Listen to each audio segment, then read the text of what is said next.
Have you done cocaine? Have you done crack? If you still don't have brain damage and you want to do something, bro, I also want to get まだぼっちちゃ isekai. んにはひ Non più tra i farfalloni. Then I have this Yeah, wonderful boy. manga recommendation for you. It's called Teihin Ryoshi no Kanchi ga Eutan. So this manga is the wackest manga I've ever read. This manga is wackier than Eminence in the Shadow. You remember that edgy kid? I am a Okay, let me give you a quick rundown on the manga I'm talking about. So this pathetic man is our main protagonist. He can only use healing magic and only healing magic. Unlike other nobles who can use both offensive and recovery magic, even his parents used to do offensive magic to defend themselves. This guy lives in the city of the worst territory possible in the whole continent. He does not have money, he cannot live in luxury, he does not have bitches. You keep saying I have no bitches, but where are yours? If you get no bitches, then become the bitches. And he's an orphan, technically, right now because his parents dies in the first chapter. In just the first chapter, after his parents' death, the ex-convicts in his territory try to kill him because they think he can't use offensive magic. Willy Wigger, kill that. And he frankly can't use offensive magic. So this guy is so idiot. When they're trying to attack him, he just heals them. Yes, heals the enemy. But now here's the part where the author takes double the amount of drug he was taking. Now they think, oh my god, he's a saint, he's a fucking saint, he healed us. And that's the whole premise of the story. But there are multiple arcs which have multiple plot twists which are like quite hard to think about, at least for a normal person. There are multiple hot chicks around the main character, but my boy knows the number one rule: don't put your dick into crazy. Okay, to now tell you about the characters. Non più tra i farfalloni. Our main protagonist has an IQ of a 5-year-old kid, does not know how to think ahead, does not know what to do, and keeps getting bitches. My man is so self-centered and self-fulfilled. He thinks that many of his enemies are rooting for him for his final battle. Okay, to tell you the tale about the absurdity of his stupidity, there is an arc where a character called Snail, he tries to flex that he has a pet dragon, but in actuality he's just like afraid of the dragon and he just wants to flex.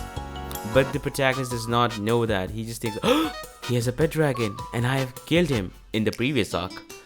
So what he does is like he creates a dragon to gift it to him. But he does not know that he created a bioweapon which turns everyone into dragon humans. So Snail's army gets affected by the dragons and now they start turning into dragon themselves. This motherfucker blames the whole fiasco to that Snail and like he tries to kill him in the name of justice while being oblivious to the fact that he created it. Each and every character in this manga series has a certain flaw, and it is very outlandishly visible.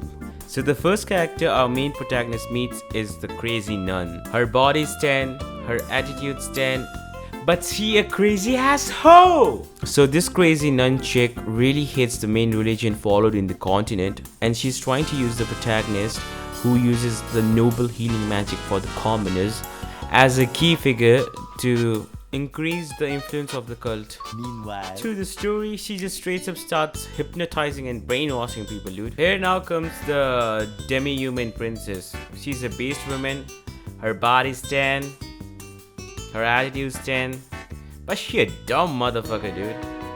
All in all, her charm is to be nice and kind and being dumb. So other than those characters, there are some minor characters like the maids, which were originally slave but owned by the protagonist and they get to be maid. They were taught and brainwashed by the crazy nun, so they really devote themselves to the main protagonist, but starts shipping the main protagonist with other males, so they are just Fujoshi maids. Then there is a male knight who is the normal sanest of them all. Then there are Afro men, buff men having afros, muscular, sweaty, hot. Why did you wait for the countdown? Did you want to see men kissing? You like men kissing. Then there's a character called Celicia. She is literally the embodiment of Aqua. She can use water magic and shit. And she's literally the troublemaker. She's a dumb motherfucker which you can't help but feel pitiful about. Okay, I want to tell you about the best character in the manga series, the narrator. Sassy bitch who keeps on calling out the bullshit done by main protagonist. He's also the one who keeps us reminding that we also don't know what type of power is he using. So there is a long gag going on in the manga where we don't know what exactly the main protagonist's power is, because we don't know. He just regenerates limb. He can do genetical modification. He can revive his dead parents, which is a spoiler by the way. He can create black holes. He can create life. And look, it's so fucking weird. It's not healing magic. Please, it's not healing magic. We don't know what it is. So yeah, the cherry on the top, our main antagonist. He's a 130 years old maniac, ruthless dictator who just kills people on a whim. He only wants one thing, and one thing only: a greatest fight with the greatest rival he can find. So this fight is a total accumulation of everything the MC has done, the connections he has made, and the power he has gained. This is what happens when an immovable object meets unstoppable speed.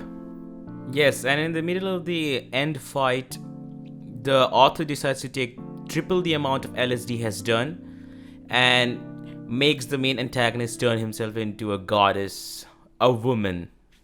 Don't tell me this is peak fiction. This manga is downright peak fiction, dude. Thank you for watching. And I have no idea why would you watch till the end, but hey, I'll suck your dick, dude. And for the last time, my name's not Roko, and I'm not gay.